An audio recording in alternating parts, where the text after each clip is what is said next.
Hello and welcome to another Sprues and Brews video. Today we are looking at the newest supplement for Necromunda, the Aranthian Succession, Cinderak Burning. So first of all, I want to say a massive thanks to Games Workshop for sending us a free review copy a little ahead of time to have a look at and check out with you guys. We've got a full write-up of this over on the website as well, so if you rather read than watch it, you can check it over on the website. But yeah, this is the first in a series of books that's coming from Games Workshop covering the Aranthian Succession. This basically moves the timeline of the Necromunda story right up to date and shows the events of the failed assassination attempt of Lord Helmore. So the Helmore family bloodline, I guess, has been ruling Necromunda for a very long time. And in this book we learn what happens when that chain's potentially broken and the various factions of Necromunda try to make things meet their own ends and take advantage of the situation. It also covers the period in the timeline where we're at now, where the Cicatrix Maledictum, the Great Rift, has split the galaxy asunder, and the repercussions of that event on Necromunda life as well. So we get a big chunk of lore, really cool story. We'll go through some of the kind of main lore points without maybe giving too many spoilers. But yeah, if you're into Necromunda and just Warhammer 40,000 lore in general, this book is a great read from the story. We also get a full campaign as well that lets you play out the events of this this Aranthian Succession.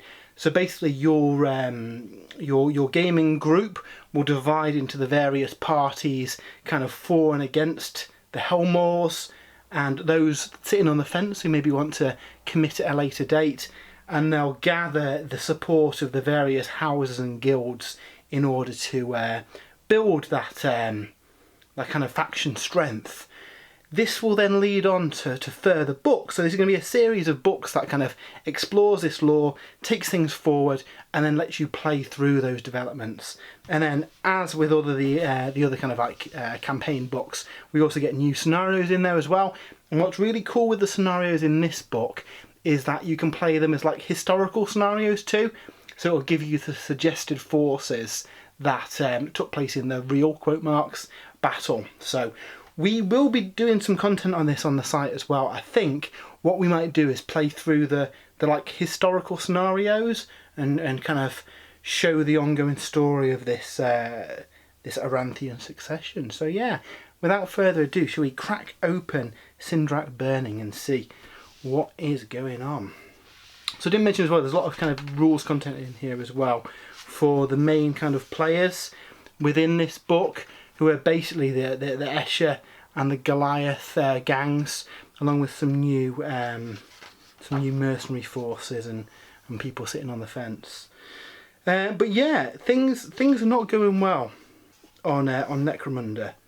The Cicatrix Maledictum has just ripped the galaxy in half, and with it, the power has gone out on Necromunda. So there's great kind of like power plants at the heart of each of the hives, and deep within the planet they've gone cold. So there's no energy generation, there's no power, blackout all over the world, and things aren't great. Necromunda's not a great place to live at the best of times. And with the power going off, yeah, things have gone from bad to real bad pretty quickly. Obviously a lot of the kind of production facilities have shut down, so they can't produce any food and weapons and ammunition and that kind of stuff.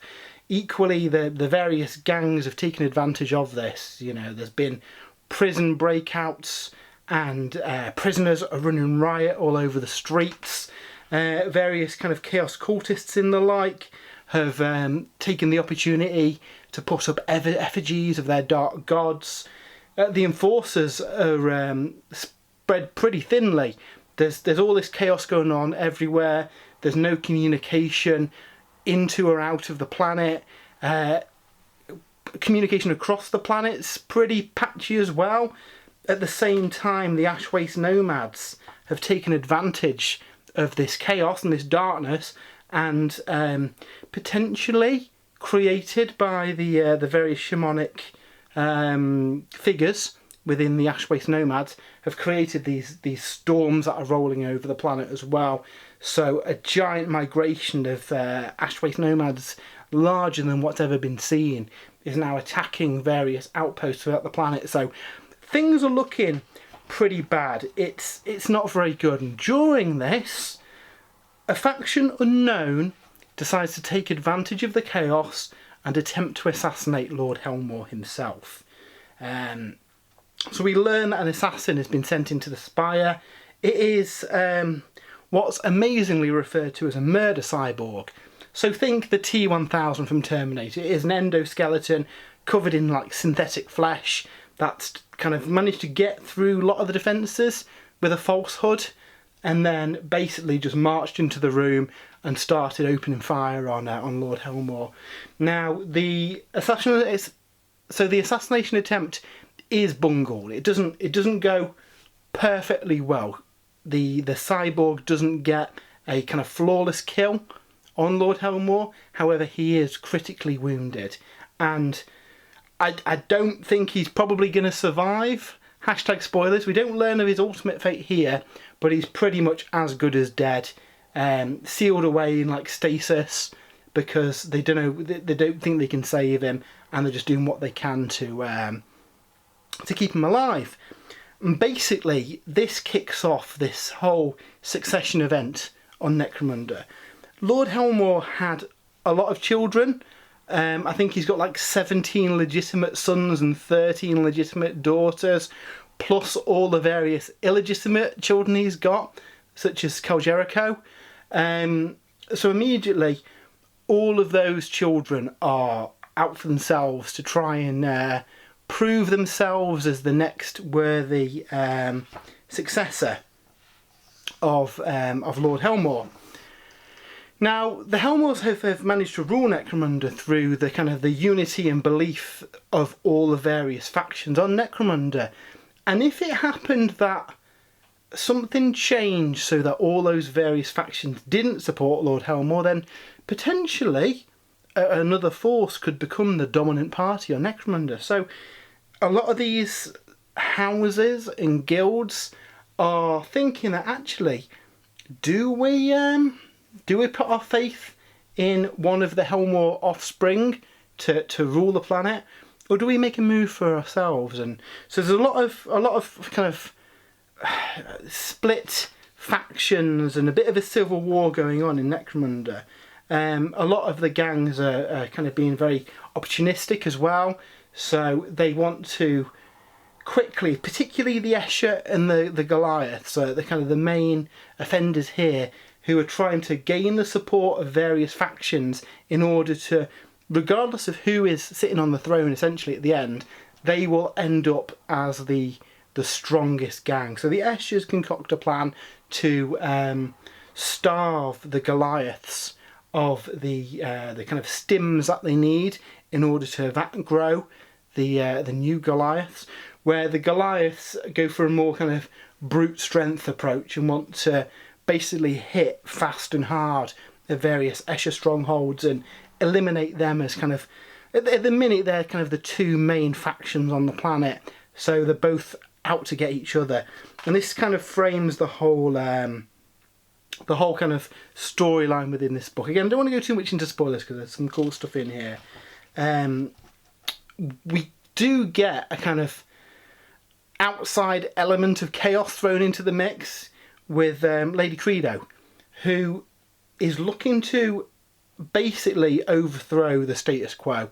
She very much wants the Helmores to be replaced and something else of some form to take over. So she is being very manipulative and working with the Escher along with some other households to try and enact their master plan that's been like years in the making. So it's all kicking off on Necromunda basically, with lots of kind of shenanigans and secrets and double crossing and all that good stuff.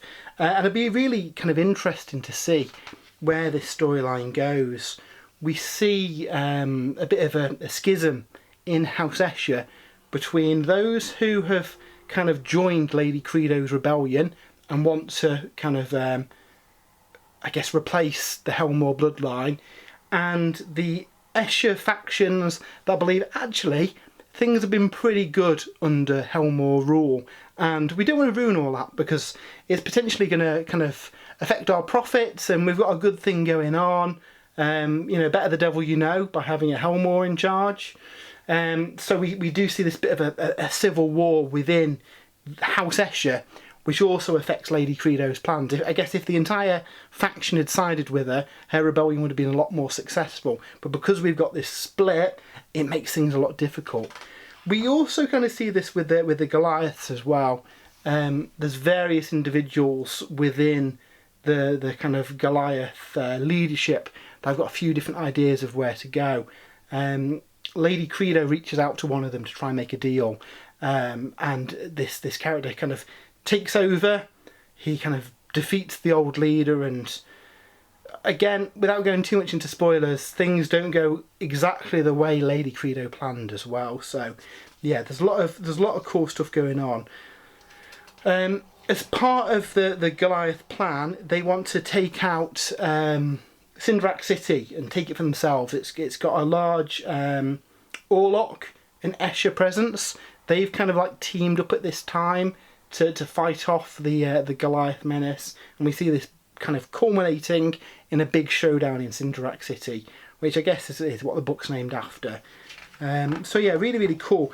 I really like the fact that they've kind of gone to town in a lore book and brought us lots of new stuff. You know, while a lot of the mainline game systems, Age of Sigmar and 40k, have been starting to expand on lore and go in new directions, Necromunda's kind of been set in a non-specified point in time with not too much advancement. We've seen some little hints of cool stuff within the house of books, but this very much kind of, it's set, I'm sure it's set the year like 41,999. We're right on the edge of the kind of timeline, and yeah, it's interesting to see how this is going to go, which of these factions is going to win out in the end. At the end of the book, we're introduced to the 13th daughter of Lady Credo, and she's a bit of a psychopath, a bit of a sadist, not a very nice person. I've got a feeling she's going to be one of the main players throughout this, and she kind of gets wind of this alliance of various other factions that are looking to usurp the Helmore bloodline. So I think as this civil war kind of goes on, we are potentially going to see some new factions introduced. We're going to see things shift around massively. So that's really exciting. I don't know how many books this series is going to be, but it's going to be exciting reading through it. It very much reminded me of the Broken Realms books for Age of Sigmar. Now, fans of the channel will know that I love the Broken Realms books because they did such a good job of advancing that storyline and kind of going into new ground that we've not necessarily tread before. So again, if you're into lore, we've got like the first 50 odd pages of this is all brand new stuff. We see kind of everything that's happened within the Age of Succession as well. So directly from the darkness of Necromunda, the power plants shutting down and the Cicatrix Maledictum open up, we see all the major events there, the various shenanigans that are going on with all the gangs. Obviously at some point the power comes back on, but by then things have happened that's going to turn the course of history for Necromunda. You know, Lord Helmore's as good as dead, and now all these rival factions are trying to take over. We also get some nice information on kind of the Helmore bloodline as well. So a bit of information about him and his various illegitimate children. Cal Jericho, obviously one of them. He's a potential successor to the throne. He's got a lot of children. Now, spoilers, but a lot of these children are killed within this book. It is brutal. A lot of these factions are like, if we can eliminate the true born line of Helmore, it narrows it down to those few who are more likely to succeed him. I've got a feeling that Hara, the 13th daughter, is probably looking like the most likely now. She seems to be intelligent and psychopathic enough to be able to pull some strings and yeah, potentially ruin things for the various forces on Necromunda. So yeah, it'll be interesting to see where that goes. So the rest of the book basically takes us through the campaign. We've got some raw material in here as well, but the big bulk of this book is being able to play through this Succession campaign. And like I say, this starts with this book and it will continue through further books. And the cool thing with this is you'll be able to use the same gang through the life of this. So normally Necromunda releases come out every quarter or so. So that's quite cool in that you'll be able to play through this kind of live, so to speak. So pick up this book, start playing through the campaign, and then by the time you've got to the end of this campaign arc, the next campaign book will be out. So really, really clever thing. It's similar to what Wizards of the Coast do with some of the Dungeons and Dragons supplements, where it'll be a series of books and they'll space the releases far enough apart that you can start playing through the campaign before you get to the next part. There are profiles for a lot of the kind of main heavy hitters within there as well. So the 13th daughter of Lord Helmore, Lady Hera. No model that we've seen for this yet. I'm going to have to pick this up because I think, as we'll see later on in the campaign, a lot of the named characters in this book can be used by various factions for free. So that's really cool. So it's worth to have obviously some of those in the collection, or at least the Arbitrator has them in the collection, so they can you know, play through that. So things are a little bit different within the Succession campaign. This is a period of all-out war on Necromunda. So we're not starting with little fledgling gangs, we're starting with full-on forces. So you start the campaign with 2,000 credits, plus your additional 400 credit allowance for vehicles for Ash Waste games. So that gives you a big pool of resources to use. Now you've got to keep in mind though that for the first half of this campaign the power is off of Necromunda. So you're going to find it difficult to get extra resources and actually buy stuff within the campaign. A lot of stuff is harder to find on the black market. After gang setup you can't buy any of your initial gang list stuff. Basically just to represent how difficult it is to get those resources while the power's off. Now when we get the kind of mid-season kind of break, the power is restored, and then the second half of the campaign you can buy stuff as normal. And like with most campaigns as well, you get 250 credits at that midway point to kind of replenish and resupply. So even though you're starting with 2,000 credits, you're going to have to be careful, because any losses that you take early in the campaign, you're not necessarily going to be able to replace them until the second half of the campaign. So while you may feel invincible and have an entire army at your disposal, you're going to have to be a little bit coy with your forces and just make sure you don't throw them away and waste them. Like with the Ash Waste one, this covers 6 campaign sessions. So you could in theory play this over 7 weeks. You have the first half of the campaign, 1, 2, 3 weeks played after one after the other. You have your mid-season break, which is a week off, and give everyone a chance to do their escape runs and tool out their gang. And then a final 3 weeks for the culmination of the campaign, when the power comes back on and everyone's at each other's throats. What I'd say, it's quite adaptable. What you could do is have each of those week periods as a month. So your campaign will last 7 months. Every month then your gaming group just needs to get a game in each. Works very similar to the Ash Waste campaign, where you're staking for territories. However, things are a little bit different in this campaign, where we're using territories in a loose term. In this campaign, they represent the various sympathisers within Necromunda. Essentially, your gangs are trying to get the support of the various influential forces within the planet.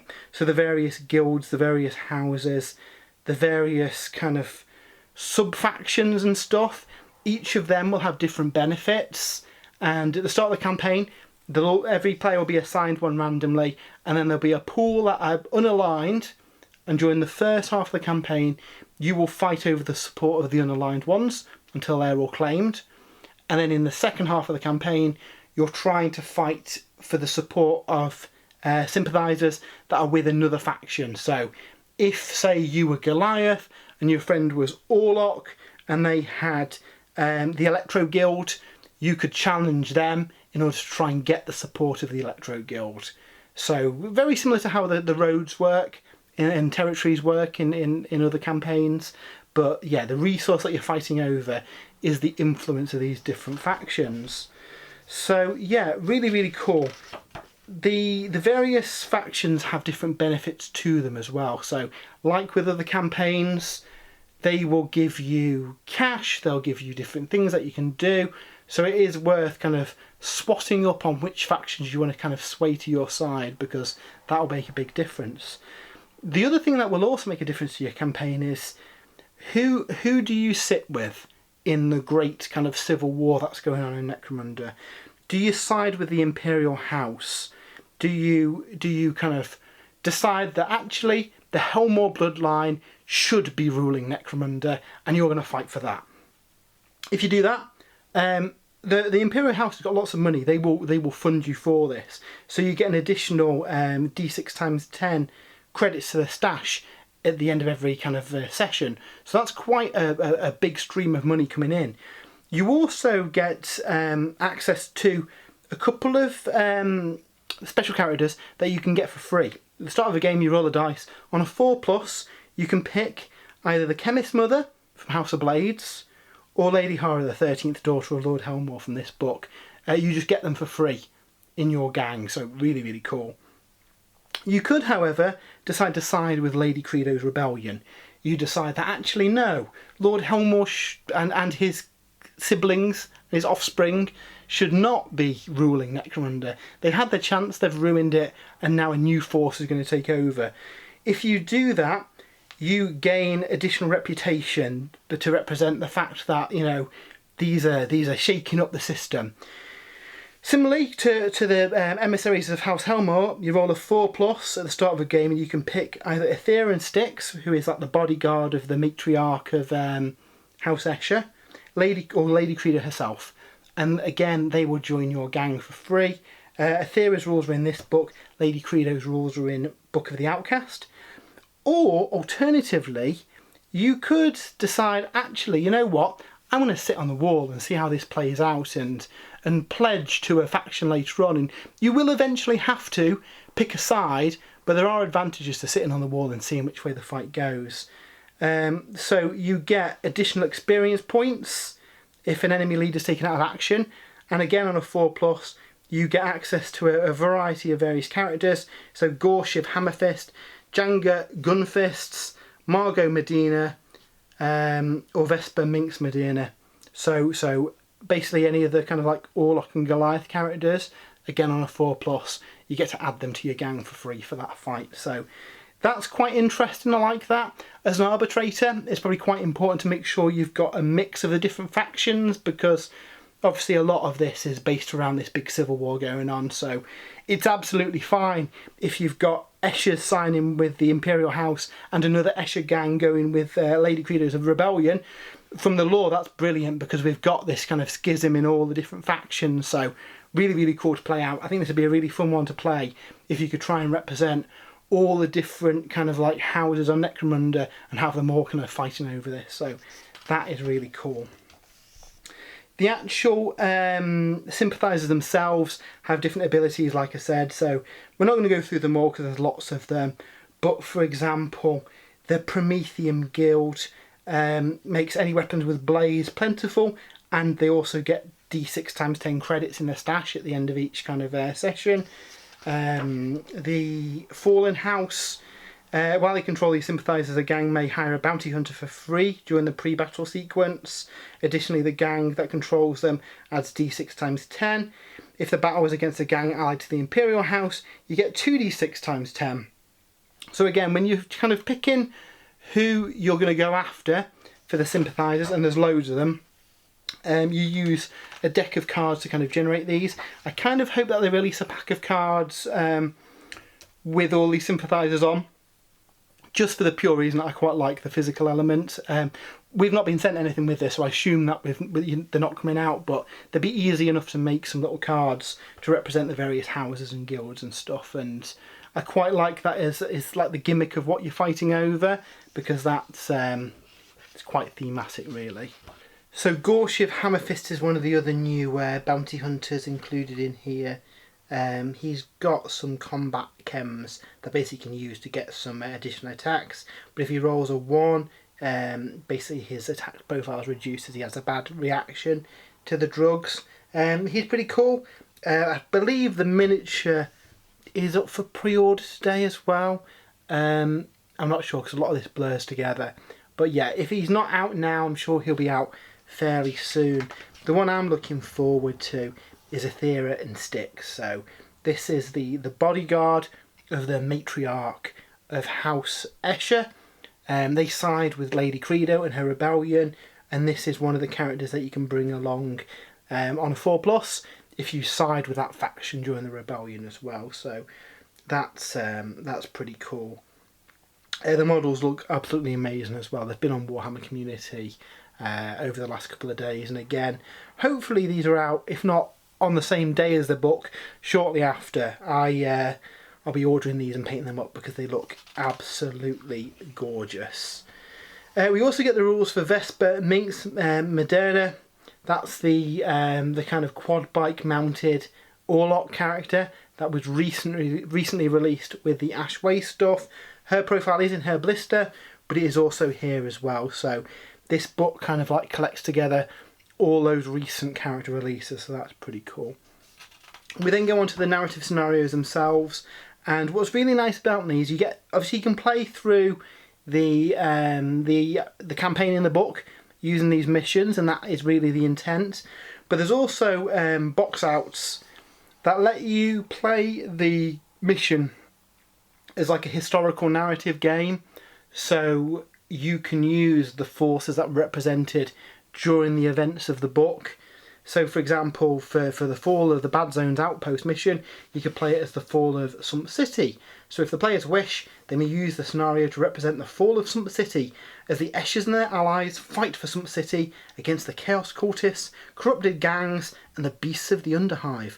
Eventually they're forced to escape into waiting boats and set off charges in the city's foundation to sink it. In order to do it, make the following changes. So the defender has to be an Escher gang. The attacker's gang is made up of a mix of Helot Chaos cults, corpse grinder cults and exotic beasts. And then they have endless hordes. So basically, when something is killed, they're added to the board edge just to represent the endless swarm of forces that are coming through.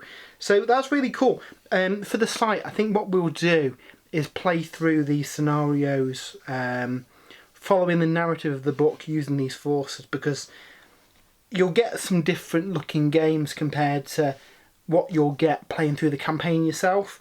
Like I say, there's quite an interesting mix here. You've got corpse grinders and chaos cultists and just random chaos monsters and stuff against the Escher gangs, and this goes through every single mission in here. So for all of them, you get a box out with the kind of recommended changes that you need to make in order to play through that scenario. So really, really fun. I love that they've done this, because it basically means that each scenario in here, you've kind of got two missions to play. The one designed for the campaign, and then the one modified to represent the various events from the book, which is really cool, because it means once all the books have been released as well, you'll be able to play through the entire storyline and kind of see what happens. Do things go differently compared to the events as written in the story, or can you maybe change it so that your faction actually wins that time instead of kind of what happened within the book. We do get a bar brawl as well, where the objective is a vat of wild snake, so that's pretty exciting. I'm absolutely going to have to build up some terrain to represent these various ones. There's also a market brawl as well. Yeah, Market Mayhem, the next one here, which gives you a good excuse to use the recent market set for Necromunda as well. I'd love to see some bar scenery. I think at the minute there isn't any, so I'm going to have to like convert it up and have some like little tables and stuff.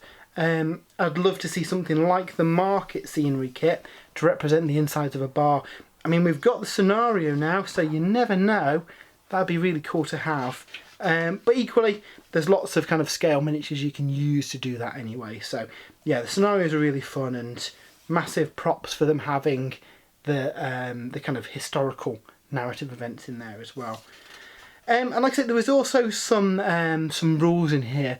These are for the two factions that are mentioned within the storyline in the book. So Esher and Goliath get some new rules and some new vehicles and content to expand on the stuff in their representative house of books. So I suspect as this series goes on, we'll probably see two factions in each of them, and then models and releases and rules that basically update those older factions and give them the kind of Ash Waste treatment. So obviously Orlok have already had their vehicles. Squats have got their kind of gang, but they haven't got any kind of unique vehicles in there, so they're a contender for future one. Obviously we've got Esher and Goliath in here, so I suspect all the other gangs that don't currently have vehicles will get them added in here. And you never know, we might see multiple vehicles for gangs added throughout the series as well. I don't know how long the series is. A lot of the Games Workshop releases kind of 22 going into 23. They're kind of doing an entire year. So Warcry and Kill Team, for example, there's going to be 4 big releases. So we could see the same here, where over the course of the next 12 months we get an additional 3 books telling the story. But at the time of filming this, I don't actually know what the plan is. Games Workshop haven't said, so there might be more, there might be less, I don't know, but it's really cool and exciting. So for the Esher, we get a new mount option for them, the Esher Cutter. So what's really cool with this, as it's a mount option, any Esher leader, champion or prospect can take it. It costs 85 credits, and then you need to give it a weapon as well. So grenade launchers, heavy stubbers or plasma guns you can give it, and yeah, it's really cool. I'm looking forward to seeing what kind of other gangs get similar to this. I kind of prefer this than a vehicle because basically it's just a piece of war gear that you give to your fighter. So the jet bike itself essentially increases their movement to 9, and they can move, ignore terrain and move between levels without restriction, which is pretty cool. And then obviously you strap on a massive weapon to the front. It's going to be expensive, but in theory you could do an entirely mounted gang, but yeah, it'd run a lot of credits, but it'd look awesome on the battlefield. Obviously, depending on your arbitrator, you might not be able to use those jet bikes within the Underhive, but the great thing is, because it's a piece of war gear, you simply write another stat card with them not having the jet bike, and then they can kind of go into the Zone Mortalis on foot. So that looks really cool. We also get rules for Esher crew for vehicles as well. So obviously in the Ash Waste book we've got rules for kind of like generic crews for your vehicles. We've now got Esher specific ones too. So I wonder if we'll get some like resin upgrades for maybe replacing like the crew from the Ridge Hauler, for example. That'd be pretty cool. I suspect over the course of these books we'll get the unique crew for kind of all of the warbands. We also get, like I say, the Goliaths also get their own crew for their vehicles. They also get their new vehicle as well, the Goliath Mauler. So this is a vehicle. It's not a mount, so you have to buy this as a vehicle. You have to buy the crew for it as well. It costs 100 credits, and yeah, Dave's actually done an unboxing and painted up a set of these. So I'll link in his video, and then over on the website there'll be some pictures of the painted model as well. But yeah, these look pretty cool. Similarly, much like with the Orlok one, you buy the vehicle, you buy the crew, then you can give it some weapons. It looks pretty cool. I like that. I'm looking forward to seeing all these in action again. There's a range of weapon and vehicle upgrades that you can give it as well, just like with the vehicles in the new core book as well. So that's pretty cool. We get some new Esher vehicle gang tactics too. I don't think the cards are out at the time of doing this review, but they will be soon for both the Esher and the Goliaths. I may be wrong and they're up for pre-order today as well. A lot of this stuff is out soonish, basically, so there might be a little overlap in some of the releases, but I'm a sucker for these gang tactics cards. But what's really good is if you do miss out on them, they are all in the back of the book as well, so you don't have to worry too much. We then get a little kind of gallery with all the new models. So I don't actually know when the cutters are out. They are beautiful though, and I need to pick some up, and I am tempted to do a very heavily mounted Esher gang, so I think it'd be cool. Vesper's already out, and the Maulers are up for pre-order today, and like I say, Dave's done an unboxing of those.